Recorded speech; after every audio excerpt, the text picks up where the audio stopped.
बहुत दिनों पहले की बात है। हमारे दुनिया के आसपास ही था कुछ गुप्त रहस्यमय दुनिया। ऐसे ही एक जादुई ग्रह का समृद्ध साम्राज्य था माया नगरी। धन दौलत, शक्तिशाली सेना, सब कुछ था इस माया नगरी में। वहाँ राज करती थी रानी चंद्रावती।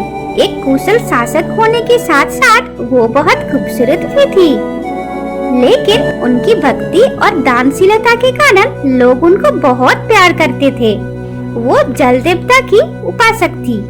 उनकी भक्ति से जल देवता भी बहुत प्रसन्न थे। हर सुबह रानी के महल के बगीचे से एक गुप्त रास्ता पृथ्वी की ओर खुल जाता था। रानी अपनी खास दासियों के साथ उस रास्ते से उतर आते थे धरती की एक गहरी जंगल में। उस जंगल के अंत में एक झील थी जहाँ बसते थे जल देवता। हर रोज रानी जल देवता की पूजा करके ही पानी पीती थी। उनकी पूजा से संतुष्ट होकर जल देवता ने रानी को वरदान देने का फैसला किया, लेकिन उन्हें पता था कि रानी में बहुत सारा गुण होते हुए भी वो बहुत ही अहंकारी थी। शायद एक दिन रानी की इस घमंड ही उनके पतन के कारण होगी। इसलिए रानी की परीक्षा लेने के लिए उन्होंने एक भिखारी साधु का रूप धारण किया। इस रूप में ही वो रानी को दर्शन देंगे। जब रानी की पूजा समाप्त होने वाली थी, तभी साधु रूपी जल देवता पहुँच जाता है रानी के पास। रानी माँ, मैं पिछले 3 दिनों से इस निर्जन जंगल में घूम रहा हूँ।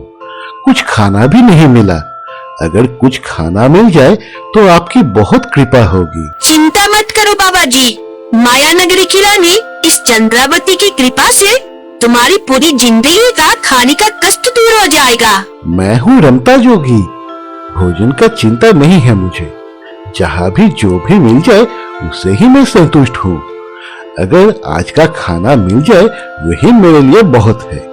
लेकिन रानी माँ, मेरे पास आपके लिए एक गुलाब का फूल है। कृपया इसे उपहार के रूप में स्वीकार करें। साधु का बात सुन के रानी की अहंकार को ठेस पहुंचती है और वो बहुत ही क्रोधित हो जाती है। क्या बोला तूने? एक भिखारी होके तो मुझे इस रानी चंद्रावती को दान के बदले उपहार देना चाहता है? क्या तुझे पता है इस दुस्साहस के लिए तुझे कितना बड़ा दंड मिल सकता है? साधु को समझ में आ गया कि दान देकर महान बनना ही रानी का असली उद्देश्य है।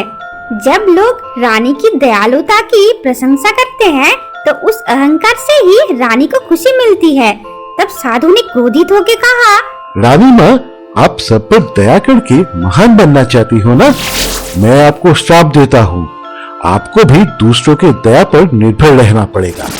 आपका शरीर मछली के शरीर में बदल जाएगा और पानी में ही आपको जिंदगी बितानी है। साधु के श्राप से रानी घबरा जाती है और घुटनों के बल बैठकर बार बार क्षमा मांगने लगी।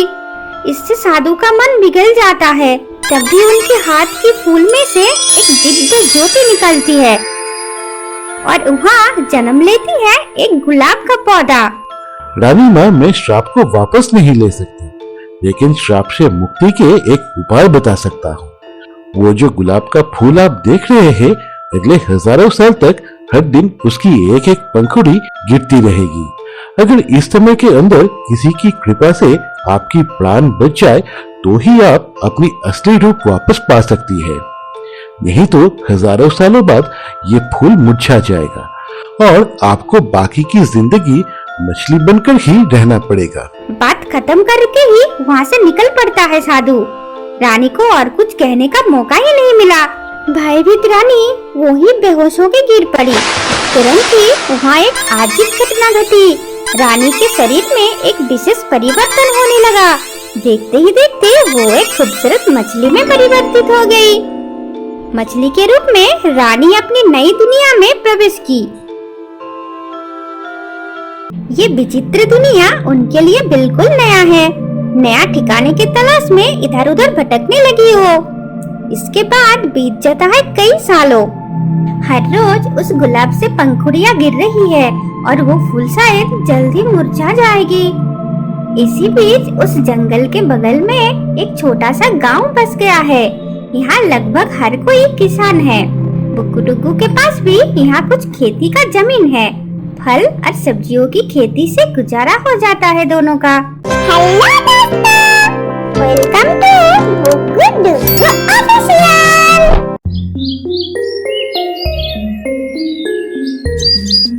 अरे वाह, इस बार खेत में बहुत अच्छे सब्जी उगे हैं और बगीचा भी स्वादिष्ट फलों से भर चुके हैं। बुग्गू देखेगी तो कितनी खुश हो जाएगी। जल्दी उसको बुला के लाता हूँ। जब तक बुग्गू को ये सब ना दिखाओ तब तक मुझे चैन नहीं मिलेगा।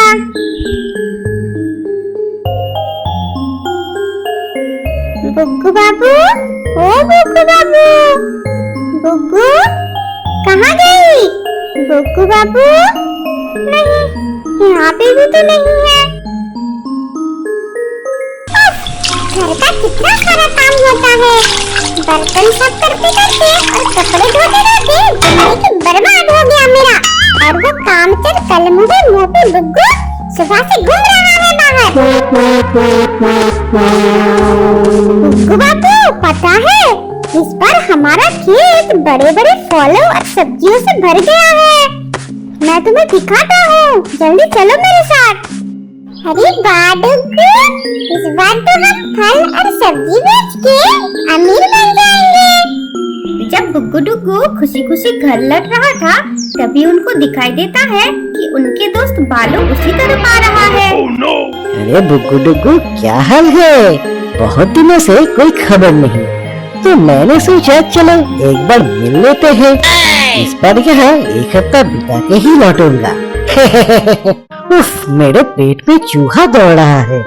जरूर बुग्गू डुग्गू मेरे लिए बिरयानी, पुलाव, चिकन, मटन ला रहा होगा। आज मौज ही मौज होगा। लेकिन जब बुग्गू डुग्गू बालू को खाना परोसता है तो खाना देख के बालू चौंक जाता है। अरे ये क्या, सिर्फ दाल, चावल और एक सब्जी? छी डुग्गू छी, घर आए मेहमान को कोई ऐसी खातिरदारी करता है क्या? कितनी शर्म की बात है कि मेरे इतने साल का पुराना दोस्त डुग्गू कंजूस मक्खी चूस बन गया है। छी छी। बहुत दुख पहुंचता है बुग्गू डुग्गू को। वो दोनों तो बहुत ही करीब है। अगर घर में अचानक कोई मेहमान आ जाए तो इससे ज्यादा और कुछ इंतजाम वो कैसे कर सकेगा। अगले दिन सुबह बालू के लिए कुछ अच्छा खाना बनाने के लिए बुग्गू डुग्गू निकल पड़ते हैं मछली पकड़ने। उन्होंने सुना था पास के जंगल में एक बड़ी झील है जहाँ बड़े बड़े मछलियाँ मिलती है। अचानक रास्ते में बुग्गू डुग्गू के साथ मुलाकात हो जाता है एक दूसरा दोस्त डोरेमोन का। अरे बुग्गू डुग्गू, सुबह सुबह मछली पकड़ने जा रही हो? बात क्या है? घर में कोई दावत रखी हो क्या? अरे नहीं डोरेमोन, दरअसल हमारे घर पे मेरा एक पुराना दोस्त बालू आया है। उसके लिए कुछ स्वादिष्ट खाने का इंतजाम करना है, इसलिए हम दोनों जंगल के अंदर झील में जा रहे हैं मछली पकड़ने। ऐसा क्या? तो मैं भी चलूंगा तुम दोनों के साथ। कितना मजा आएगा। तब तीनों दोस्त मिलके घुसते हैं उस जंगल में। लेकिन आज कई घंटों इंतजार करने के बाद भी एक भी मछली नहीं मिल रहा है।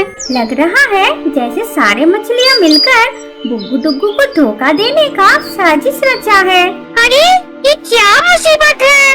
सुबह से बैठा हूँ, दोपहर होने को है, सारे मछलियाँ गई कहाँ? ऐसा चलता रहा तो घर पे मछली कैसे लेकर जाओगे बुग्गू डुग्गू? तुम लोगों के बारे में सोचकर ही मुझे बुरा लग रहा है। अब तुम ही कोई रास्ता निकालो डोरेमोन। तुम्हारे पास तो बहुत सारा मैजिक गैजेट होता है। क्या तुम्हारे पॉकेट में आसानी से मछली पकड़ने का कोई भी गैजेट नहीं है? अरे मैं तो भूल ही गया था। ये देखो, मैजिक फिश मैग्नेट। कांटे में इस चुंबक को लगा लेने से ही तुम्हारा काम बन जाएगा। पानी के अंदर से सबसे बढ़िया मछली उठा लाएगा ये। अगली बार जब बुग्गू ने फिर से मछली पकड़ने की कोशिश की तभी पानी के नीचे से गुजर रही थी मछली रानी। चुंबक के आकर्षण से भाग नहीं पाई वो। अरे मेरे कांटे में शायद कोई बड़ी मछली फंस गई है डुग्गू। उफ, कितनी भारी है। हैया, जाल लगा के, हैया।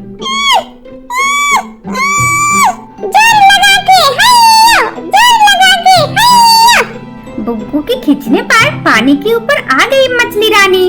इतनी खूबसूरत मछली देख के बुग्गू डुग्गू और डोरेमोन तो बहुत खुश हो गया।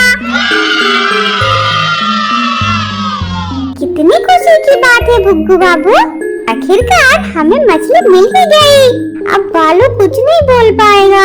क्या तुम उस कलमुही बालू को इतनी खूबसूरत मछली को पका के खिलाने का सोच रहे हो डुग्गू? अगर इतनी सुंदर मछली को खा लिया जाए तो ये हमेशा के लिए खो जाएगा दुनिया से। क्या ये तुमने सोचा है? अच्छा डुग्गू, क्या हम इस मछली को दोबारा पानी में छोड़ नहीं सकते? वो कैसे होगा? छोड़ने के लिए ही क्या हम लोगों ने पूरा दिन इतना मेहनत किया है? डुग्गू का बात सुनकर बहुत दुख पहुंचता है बुग्गू को।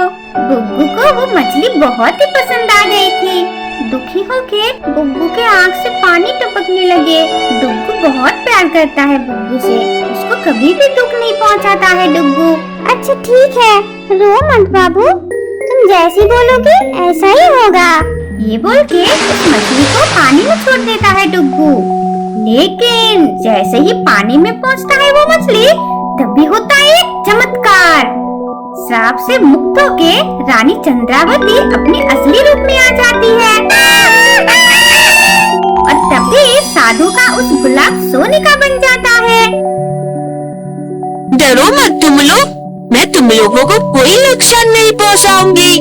मैं हूँ माया नगरी की रानी चंद्रावती। तुम्हारे लिए ही आज मेरी जान बच गई, इसलिए साधु के श्राप से मुक्त हो गई मैं। तुम लोगों का बहुत बहुत धन्यवाद। उस सोने के गुलाब को देख रहे हो?